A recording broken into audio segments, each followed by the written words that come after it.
This holiday, BMW has reunited 3 members of the family at the BMW Road Home Sales event. The Agile X3, engineered for any adventure. The plug-in hybrid X5, commanding the streets with unmatched presence.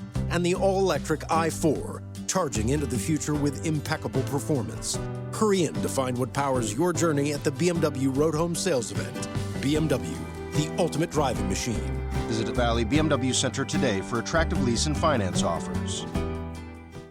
At Kroger, an annual Boost membership just got even better. Now you can choose from Disney Plus with ads, Hulu with ads, or ESPN Plus on us when you sign up. Plus, enjoy unlimited free delivery, double fuel points, exclusive offers, and free items. Sign up for a Boost membership today. It's an easier way to save, including new streaming options to relax with while we deliver your groceries. Kroger, fresh for everyone. Restrictions apply. See site for details.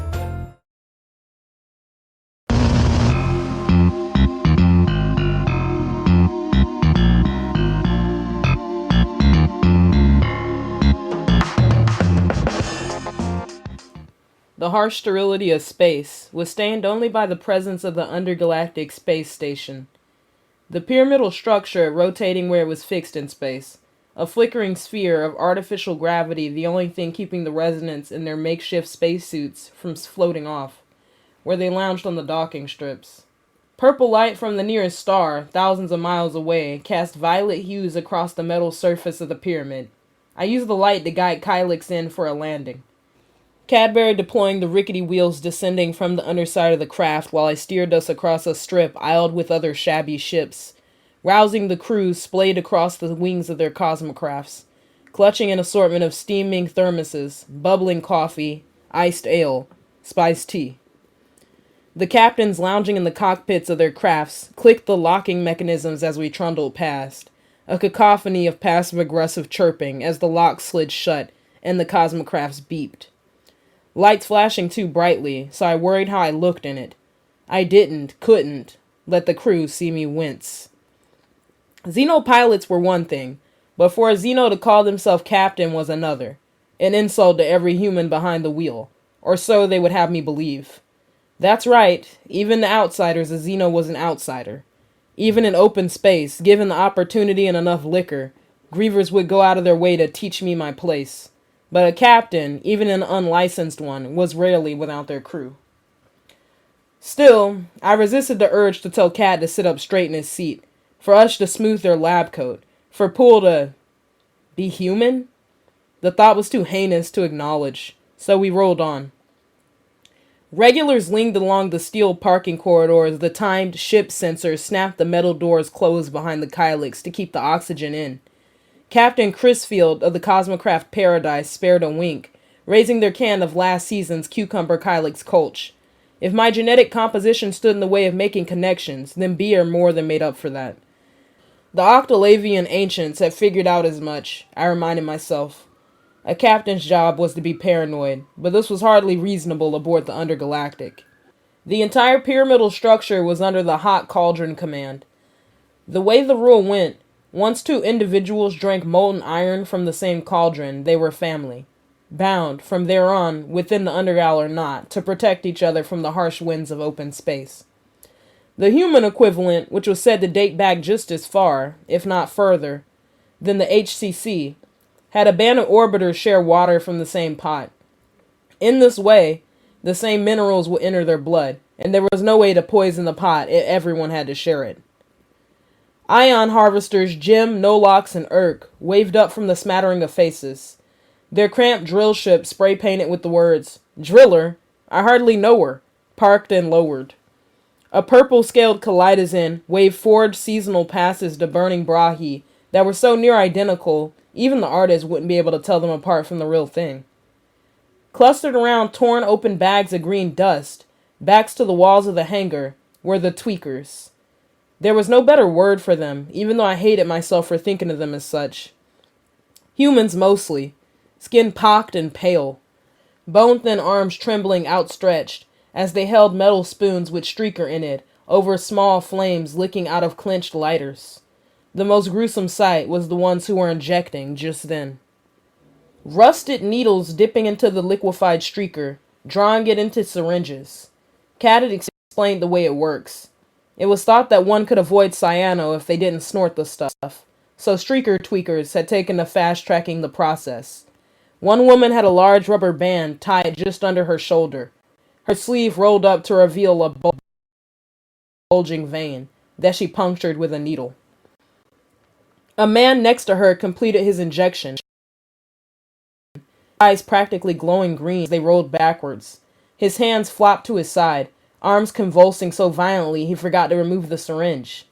Instead, it pierced deeper into his flesh, red blood oozing out around the site. It was a harsh but not unusual sight. Open space was typically scarcer, so more expensive, but the Undergalactic was a haven of good prices. Even petty criminals within 500,000 planions flocked to the Undergal's docking halls, the Undergalactic flea market, for the best deals, to skip the middleman and get right to the source. That is, when they weren't hawking shady valuables from the trunks of their own ships. Premium superionic crystals, rusted treasures eroded only by time, medical devices I only knew by sight and not by name, hallucinogenic fruit I'd never tried and never intended to, inter-alien porn I'd lost Aurons looking at too closely. Probably more than anything, the porn. Most named planets, moons, even stars in the case of those that had cooled enough for colonization, had explicit xenomy codes, courtesy of the United Colonies Department of Space. Unhumans couldn't vote in human-conducted elections, land on human-colonized planets without a permit from the Department of Space, or engage in physical congress with humans, non-public or private. It was the only rule that wasn't just punishable by banishment to the correction belt, but also perversion branding on the back of each hand and on the nape of the neck, declaring the brandee of low standing and worthy of ridicule. The Undergal, however, was established by a crew of Octolavians, winged 8-tentacled beings with a long planetary tradition of peaceful cultural exchange and durable, extravagant architecture, only one of which remained on the structure to oversee the workings of the intergalactic rest stop, Trilith, sparing us a curt wave of the wing from his post on the balcony through the opening across the corridor overlooking the rusted underclub floor, where everyone, regardless of planet of origin, could swap spit, venom, or sweat for all anyone cared. Though there was only one person in the massive metal lodge I'd want to swap anything with. Familiar faces flickered past the oval windows as I pulled the ship into park. A slim man in a worn, grayed griever suit, with downy brown curls and purple stripes streaking across his face, burns from a lab accident yushes earlier, grinned down at the Kylix. Chemist Wiro Key of the Cosmocraft crapshoot doused the windshield with runny orange sludge.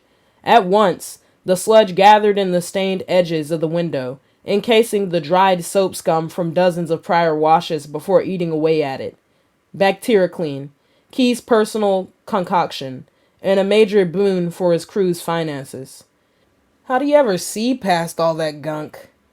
With my superior xenogene senses, I snarked, emerging from the rusted, groaning hatch on the ceiling of the Kylix after Cad.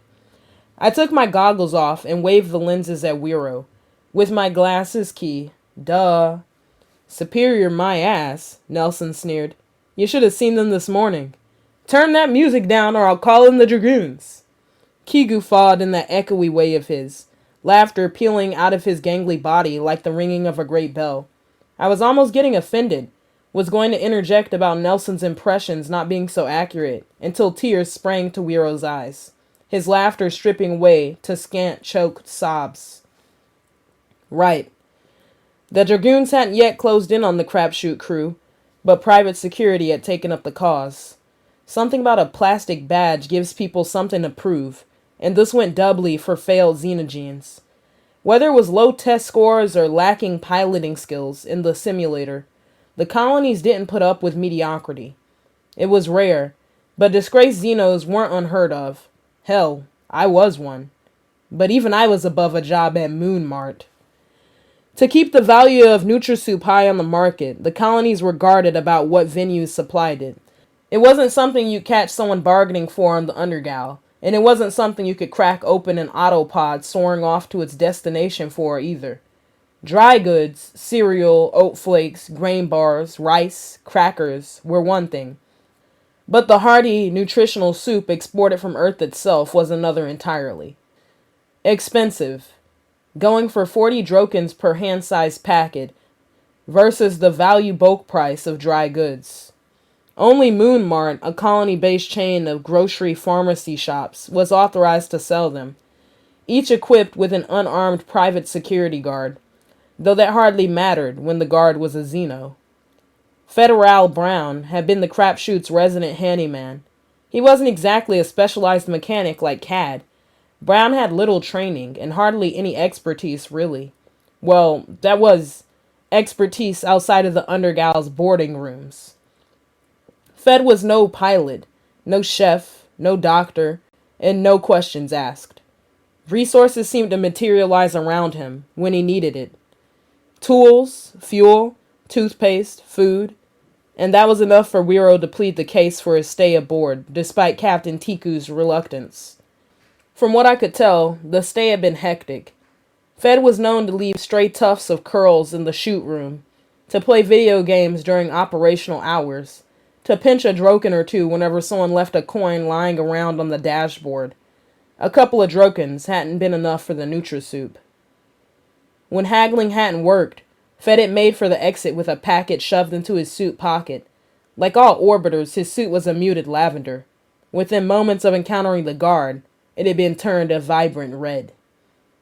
I didn't mean... Cat trailed off. Wiro, I'm sorry. I'm so sorry. I shouldn't have said anything. Wiro drew in a series of labored breaths, as if he were trying to ease something out of his lungs, something that had gone down the wrong pipe. It's not your fault, he managed. Any mention of those colony dogs makes me think of him. He examined his suit. A fine layer of dust and cereal crumbs dotted it. I still find his hairs, sometimes. No one said anything as he produced a napkin from his pocket, opened it to reveal a small collection of strands, amounting to a tuft, then folded it again and put it back into his suit. I should get going. Captain's warming the engine up now. Wiro jerked his thumb behind him, to his crew settling into the cockpit of the ruby-red crapshoot. Captain Tuku gave a nod. I nodded back, just once. We'd never exactly been close. It was Key who had the connections, who didn't mind rubbing shoulders with crustier company. The chemist was a half-lapsed medic, who had dropped out of certification school to devote his time to producing medicine under the table. Distributing it was an entirely different manner, where the Kylix came in. It was surprising what one could move with relative ease if they slapped a beer label on it. Vitamins, insulin, cyanaway, hormones. These partnered ventures were more lucrative than the usual drop, but intentionally infrequent. I respected Wiro enough to risk my own capture, but there was no deed so noble I would risk my crew. That would make one hell of an encyclopedia entry. First Xeno captain compromises human crew as casualties in contraband peddling conspiracy. Leaving already? Cad frowned. It's been a while since the last drop. It's been a while since one of my lab mates could order supplies without Ares' golden hound showing up to sniff around. The gold-suited dragoons went through rush training, usually given a leg up because of their family name, so their investigative skills were reliably subpar. Unfortunately, their weapons were reliably functional. I was just restocking a client's estrogen, but that's the last receptors. As for tea, it's a controlled substance in the colonies. It's always been more difficult to secure, but there's some kind of supply chain issue. Something to do with the stragglers, I said. The real name of the latest species on the colony's warpath was unclear, smothered in rumor and derision. Repression of information, an act I'd witnessed firsthand from them. Under order, my siblings so eager to shred election records from certain planets, they employed their teeth rather than the groaning machines. The purpose this time around was similar too. Obscure these people's place in the universe to begin with. If they never existed, then they were never brutally wiped out. Must be sanctions, Ush said. Starving them out. And us along with them, said Wiro. He reached into his satchel and pulled out a full bottle of bacteria-clean. Locust rats aren't like bacteria, you know. He handed the bottle to me with a firm nod. They won't evolve fast enough to survive if the colonies keep it up with the over-farming and pesticides. It certainly didn't take a degree in chemistry to know he wasn't talking about rats. I guess luck is the only reason we've lasted so long, I said. If Ant's name is Luck, that is. A weird kind of guilt gripped me. If my dating life hadn't decided to rise from the dead a yush and a half ago, we might not even be able to afford our stale oats anymore. Just the proximity to privilege was enough to keep us afloat. All while people with real skills that the galaxy needed struggled to keep the lights on. Is there, I didn't want to embarrass Wiro, but maybe he lacked the pride that plagued most captains. Any way we can help out, just till things start turning around? Sure, said Ush. What would you like from our vault of riches first? The bread that's so moldy we welded over the rear wing pantry? Or our 50-count ration of individual oat flakes? Humans lack such perspective. Pool shook their head. Hunger in the short term is nothing compared to long-term starvation. You flatter me, guys. Wiro put up his hands. Really? But we're not starving. Not yet. But the orders, said Poole, have slowed down, yes. But I'm not just a chemist. I'm a researcher. Wiro winked. There's always something someone wants, sure, and sometimes I can't make it, but I can improve on what's already there. From his tone, I gathered his real meaning. He already had another thriving hustle. Why he couldn't talk about it, I wasn't sure, but as long as the crapshoot chugged on, I didn't bother to question. As for the supply chain issue, it'll work itself out. Cat threw an arm around Wiro, squeezing the chemist around the shoulders. Just keep me in mind when it does, would you? I will, said Wiro, giving a light squeeze back. You and everyone else. It's all I ever do. Key nodded at me, extended an arm for me to clasp up to the elbow, a gesture that allowed me to sense his heart beating. Stay dangerous, Captain. These were grievous parting words I'd never grown comfortable hearing. In fact, I resented them. Why would anyone want to remain in the line of fire? Why wish peril on someone you cared for? You too, Key. We waved the crapshoot off as they rolled out of the corridor, striding together to the other end, where the fluorescent lights gave way to sparse, multicolored rays jetting out over the dance floor, aisled by 2 long bars of black marble. Rusted stools would still find black velvet seat cushions.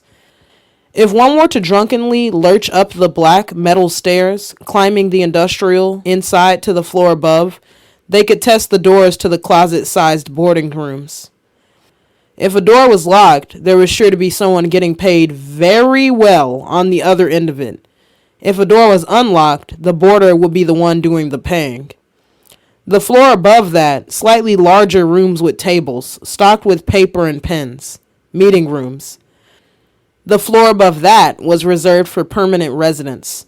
Trilliv and his Kaleidozin partner, Wave Vijin Kaleidozin. A series of vents and seals lined the ceiling to keep the oxygen flowing and keep it inside, even as ships entered through the docking bay. More octal innovation. Human venting was still in its primitive stages, and Kaleidozins never vented oxygen, even when hosting the rare governmental meeting with colonial officials. The first thing one encountered at the end of the bar was the water station, and we did, too. A stack of cups, all glass, neatly stacked beside the steaming black cauldron. The black metal ladle melted to the tip of the bowl. The boiling iron red and half depleted. No less hot. Next to it, a black pot with 2 metal handles sat. As the captain, I was embarrassed to be the only one who gasped when we all leaned over with cups to see that. For the first time in the half-decade since I'd been visiting the Undergal, the water had run out. Poole was right behind me with the realizations, though, struggling with the melted ladle a moment to pour boiling liquid metal directly into their jaws. They exhaled steam as they burped, eyes snapping up to the dance floor and widening as if they were witnessing a natural disaster. Oh, my eager. There was an unusual amount of humans tonight. Not just humans. No, Ush mentioned it first, sneering. Terrans. The bougie, earthborn tourists. Those who paid their way to secure a spot on the big blue ball generations ago. You could always tell them from the usual spacefarer. We looked different, sure. They were fair-skinned, usually had gray, blue, green, or hazel eyes. But there were other ways to tell. One sign was the watch. Terrans were insecure about being away from their prized pig of a planet, so they constantly needed to root themselves with numbers. 10:05, 8:30, 2:57, day, night, AM, PM, East Coast, Pacific, and don't get me started on Central. The last few yushes, Terrans had taken to wearing Frankensuits. At first, blue had been their color, the same, allegedly, as that earth and sky. But after traveling, a trend had taken off, borrowing colors from grounded colony folk, some with random strips or squares of bright pink or green, still earthy colors, grass and flowers, others with entirely replaced sleeves or pant legs, as if they'd hacked the clothes off of a griever themselves and sewn it onto themselves. These particular Terrans differentiated themselves from other Terran groups by sporting what, at first, appeared to be blue scarves, before they started wriggling. One pale man produced a spray vial to unleash upon the animal's head. It was some kind of off-world creature. I knew enough about Earth that nearly no creature sprouted blue hair. With a long snout like a rodent, but a long body like a snake as well. The sniveling beast wiggled fiercely while the human blasted it in the face with red liquid that smelled of pepper. Pool's 6 eyes glistened, each going so wide I thought their face might split from the grief of the sight. The entire situation was such a naked travesty. I didn't see how anyone could go on about drinking and dancing. These Terrans were demanding more than anything else, slamming their fists on the fine black marble bar in ways I'd never witnessed. Hordes of women and men shouting themselves raw for attention that the two grievers serving didn't dispense. Shit, even when they did take an order, some Terrans threw the drinks into their faces, smashed the glasses, demanded refunds even though they hadn't paid yet. It seemed particular also described this group.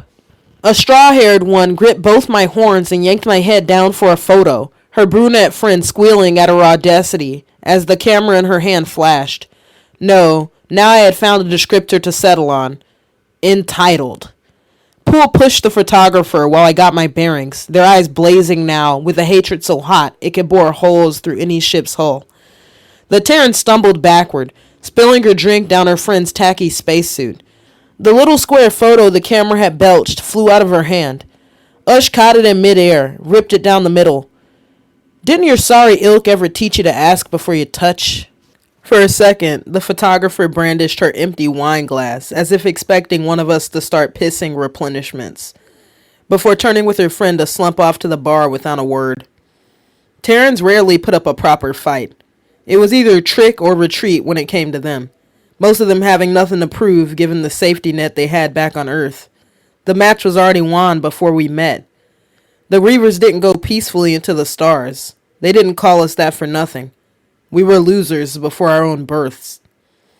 This didn't stop those who didn't gawk or make forked fingers under their lips to mimic my sabers from shrinking away when I was only just in sight.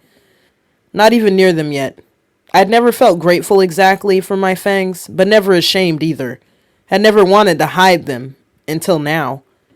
Earthborn eyes slid from my sabers to my chest, to my groin. More than a few straining their eyes to try to make out exactly what I was in that all-important atomist way. This had always been the deal for me with colony-raised humans from all 13 planets. The speculation, the hardly hushed remarks about the size, length, or depth of whatever was in my suit. See, the most important thing to the colonies was expansion. Ares was the first human conceived and born in space, thus proving this could be done. But the act wasn't mythologized until he'd eased his way into politics in the 2120s. The secretary setting off a volley of high-tech kaleidoscope attacks that lashed the already dwindling griever population into half once more. Ares leveraging the catastrophic event to stoke the flames of a roaring new colony religion, the first that humans established in space, atomism. Hence the outright criminalization of most forms of birth control in inner space. If humans were going to recuperate after the skirmishes, as atomists insisted, dominating space by multiplying was our universe-given right and duty, which didn't result in an increase in support for grievers so much as a campaign of propaganda about the roles one was to play because of how their flesh formed certain organs. The past birth boom, the result of a swath of disinformation, promising support where none came, same as the last 50. Not a good time for accidental cub making, and not a good time at all for anyone not willing to play their part. Embrace their role, one or the other. Giver, receiver. Injector, incubator. Man, woman. Cad seemed to read my mind. Forget about those dirt gulpers. Yeah, Ush said, voice soaking with sarcasm. Isn't this our favorite song? Music was a major source of contention in the underclub. The sounds of bodily functions, like breathing and heartbeats and writhing tentacles, was considered pop music by Octalavians, and literally no one else. Sometimes it was kind of catchy, sometimes easy to ignore, but to Wash, surrounded by the faint flutter of blinking eyes, the playlist was just pleasantly calm. An opinion that wasn't shared by the Octals twinning tentacles in elaborate dance moves. Poole was the only non-Octal I'd ever seen engage with body music. Not that I expected them to now, after everything with the tourists, but that was just it. Kaleidosons didn't dance for pleasure, not only that, but in fury. They joined an Octal in a mesmerizing sight, leg-length tentacles splaying out to radiate from Poole, scales glinting like rays from the sun. Poole's movements as fluid as swirling clouds, and as flexible too. One moment, wide arcs of their glittering arms that required so much space the Octal was several feet away.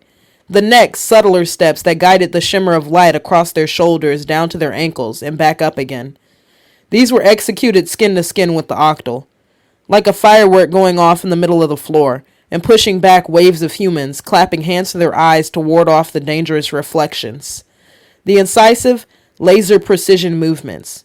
It was almost a melee, so much so that Cat turned his back on the sight for fear they'd collide, where the three of us remained at the fringes of the floor. Our choice of the shade fruit sharing crowd kicked back against the metal-plated walls as they bonded over the juicy black pulp, rather than idling at the bar. We'd respect the limited seating, but our crew shared an ancient agreement about never shelling out drokens for that watered-down, overpriced undergal excuse for liquor. Trilliff had an impressive knack for utilizing metal, but his brewing would need a lot more work. The Octalavian drink of choice flowing like a delicacy from the volcanic planet shearing off meteors at the edge of the galaxy. Lava shots. Something Poole did slide a decadroken across the counter for. Panting, and the Octalavian's tentacle lubricant giving their scales a shine that seemed to draw an onslaught of head turns. They rejoined us, throwing the oozing transparent glass containing the molten orange liquid into their mouth along with its contents. This was an Octal custom many Kaleidosons had adopted as well, eating the cup before it melted so quickly a single drop escaped between your fingers. Their scales glowed bright red a moment, before dimming to their usual copper hue. Glass is gooier than usual. I hear that means Narushian Homera Claspa. Like a glittering shadow, a Kaleidoson I didn't recognize shoved out of the shifting crowd, drawing their forearm across their mouth to wipe away the clinging shade fruit juice. Poole's 6 gills flexed, alternating, as if drawing in some scent the rest of us weren't privy to, a nasty one from the way they wrinkled their spiked brow. You know, there are better ways to bond than over bigotry, purinitor. The strange Kaleidoson reached out to stroke Poole's metal forearm, smirked when Poole jerked back and growled, green venom oozing now around the translator officer's sharp, layered fangs. Then what about what we've lost?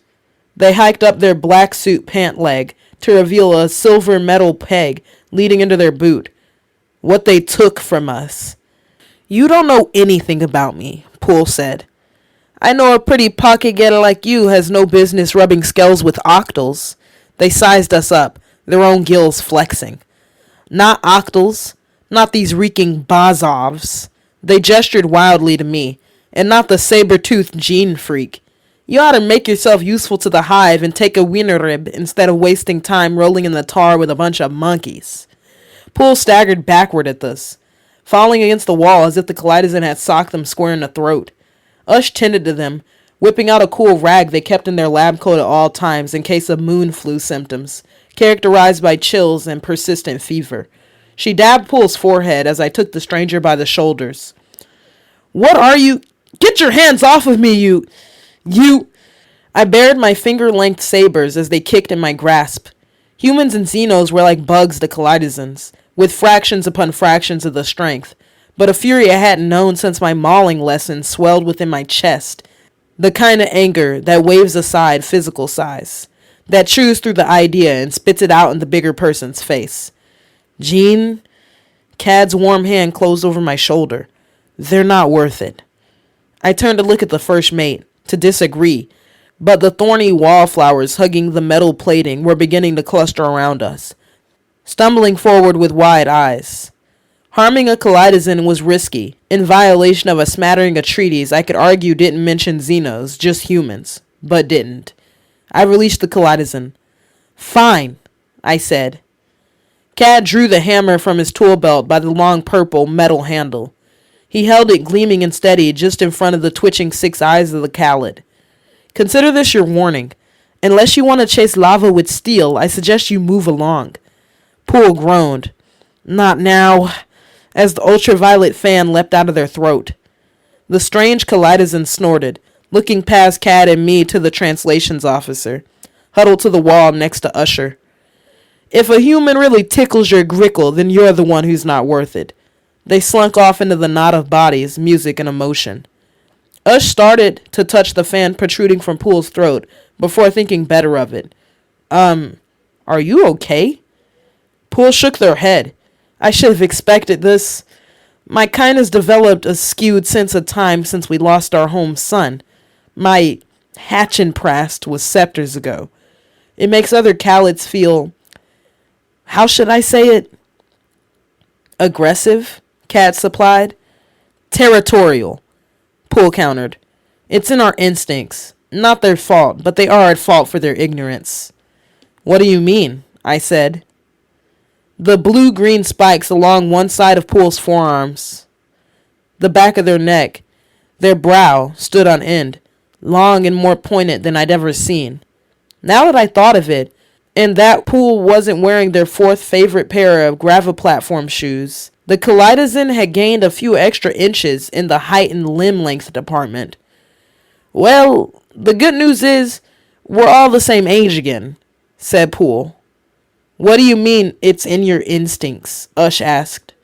That's the bad news, said Poole. I'm in heat. Now that my, they motioned to the purple gold-flecked fan attached to their throat. Dewlap has descended. Every Jinkalit for Planetons is on their way to hassle me for exchange of our grickle skin. Genetic material? In heat? Cat said too fast and too loud. Purple tones creeping into his mahogany complexion as he lowered his voice, scrambled to cover up his fervor. I just mean, isn't that kind of a primal word? It's a primal feeling, too, Poole explained as they gently guided their dewlap back into its hidden sleeve. For Kaleidozins, our rud is kind of a big deal. It's the only way the Vigen of my kind is hatched. They're the most revered of the Kaliodor.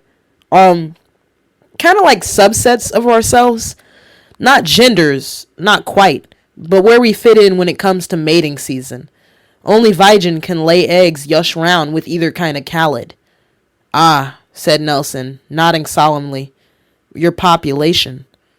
Poole nodded. Yes, that's why it's important more Vigen are hatched. The usual clutch consists of 4 eggs with 3 parents. Vicalids typically take 2 Jinkalit mates to roost with until they're laid.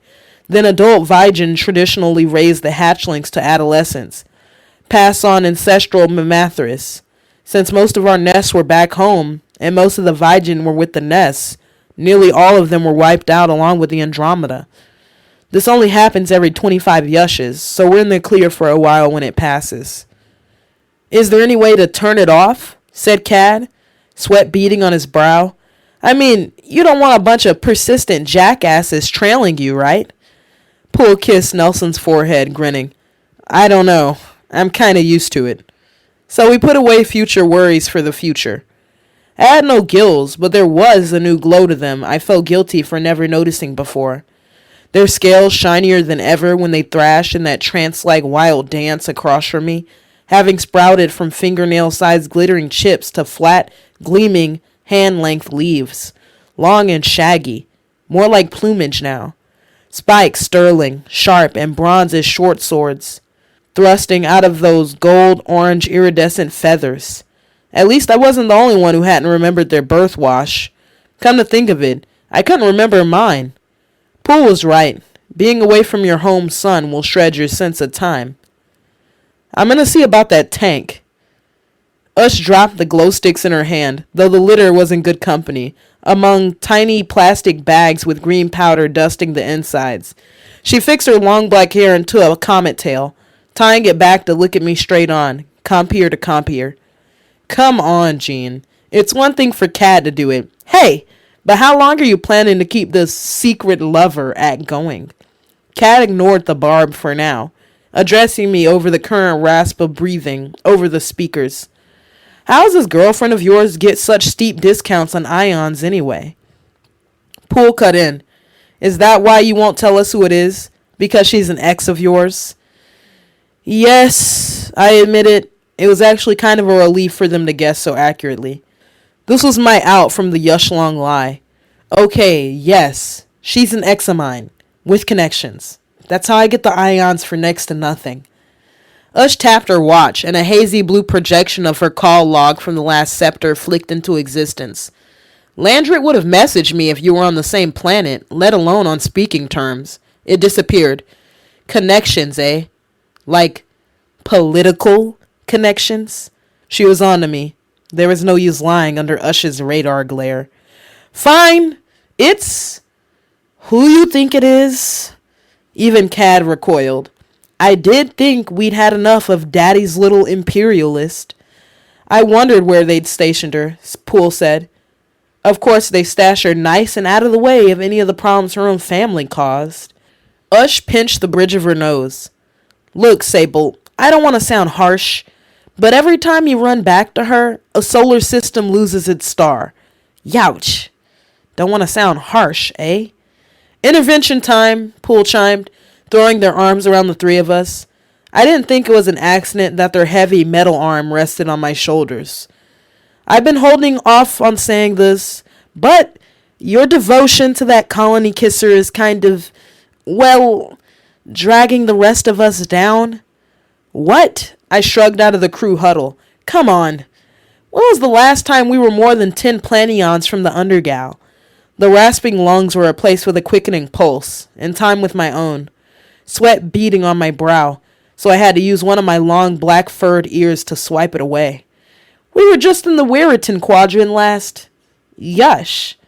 Cat clapped a hand on my shoulder. We're not telling you to break up with her again. I am, Poole said. But either bring her aboard or cut the anchor, Captain. We're not 21 anymore. If any real constable catches on, I'm not prepared to fight. Are you? I concur, Ush nodded, once decisively, as if the diagnosis was given and the prognosis laid out. Her Majesty won't be the one we have to worry about.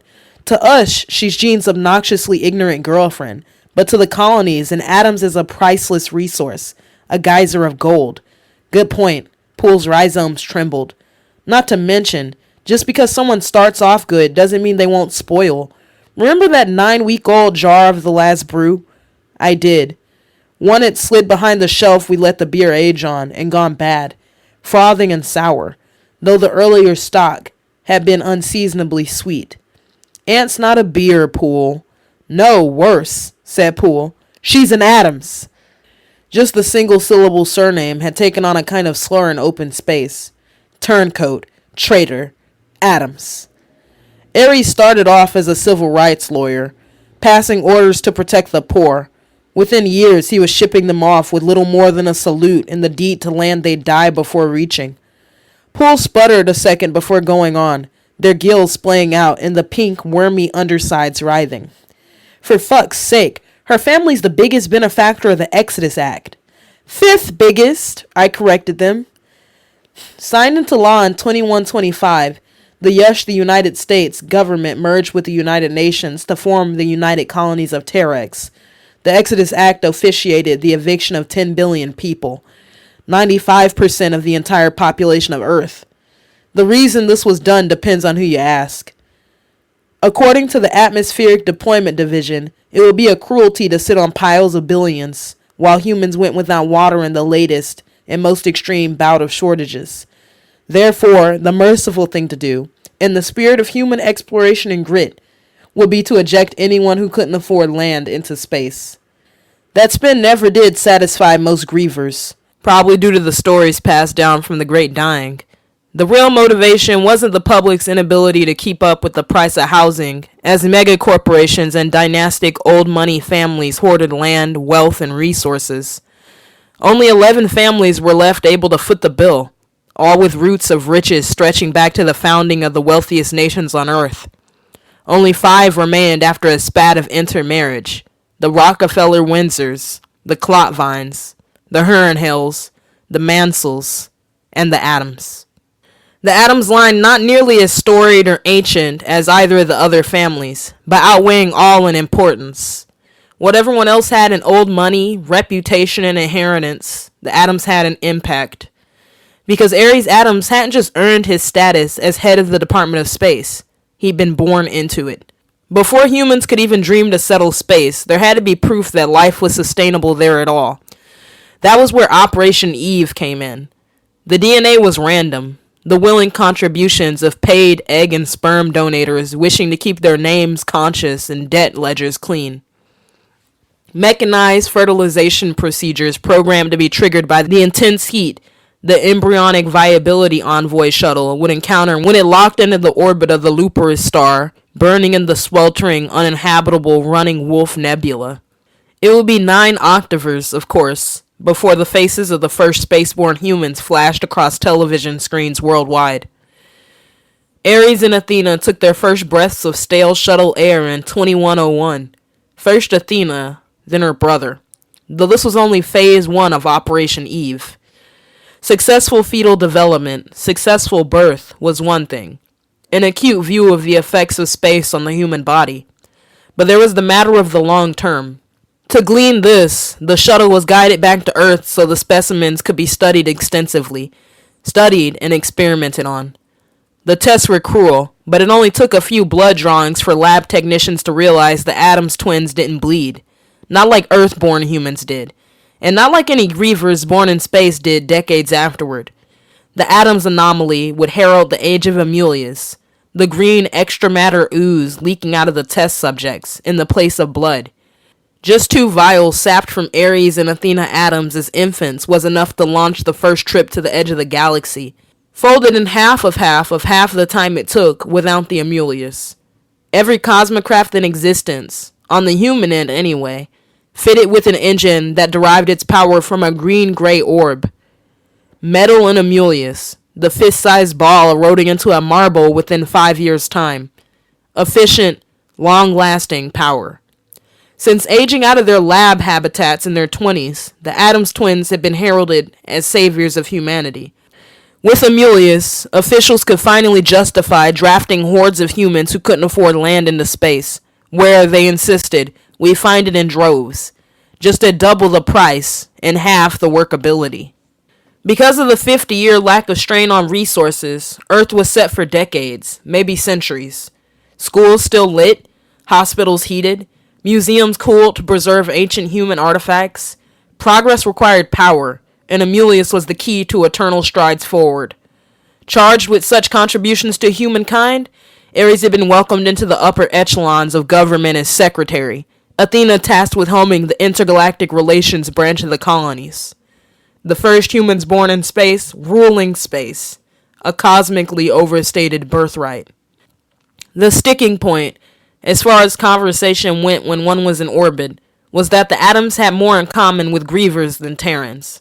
Sure, they didn't exactly look like grievers, were pale with the most recent Addams being born on Earth, But Ares and Athena had been born in space, where property just as well as Xenos were, overgrown lab rats forced to bear the harsh winter of the cosmos. So the atoms had been paraded as representation among the elite, and despised because of it by the grievers, of which only 2 billion remained when the ravages of space picked off 8 billion in just one yush of the Exodus Act being signed.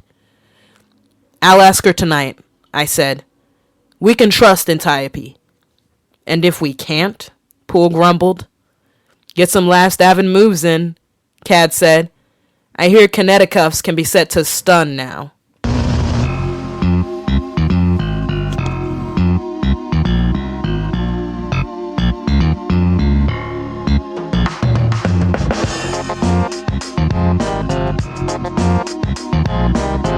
Whatever the adventure, there's a BMW engineered to take it on. The X3 delivers a striking design with agile performance. The 100% electric i4 packed with pure electric energy. Or the plug-in hybrid X5, an impressive versatile SUV granting full control on every journey. Choose what powers your next adventure during the BMW Road Home Sales Event. BMW, the ultimate driving machine. Hurry in for exceptional offers through January 2nd. Visit bmwusa.com for details.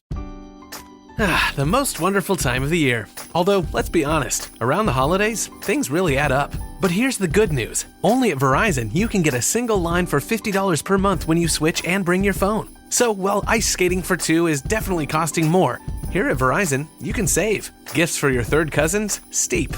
A single line with Verizon? Not so steep. A real tree? Pricey. A single line with Verizon? Less pricey. Flights to see Mima and Pops? Those are up. A $50 per month single line? That's down. Even a trip to the Atlanta holiday market will cost you more. But with Verizon, you can switch and bring your phone for just $50 per month for a single line on unlimited welcome, with autopay plus taxes and fees. All this to say, during the holiday season, when everything is costing more, you can get more for less right now at a local Verizon store. $15 monthly promo credits applied over 36 months with a new line on unlimited welcome. In times of congestion, unlimited 5G, 4G LTE may be temporarily slower than other traffic. Domestic data roaming at 2G speeds. Additional terms apply.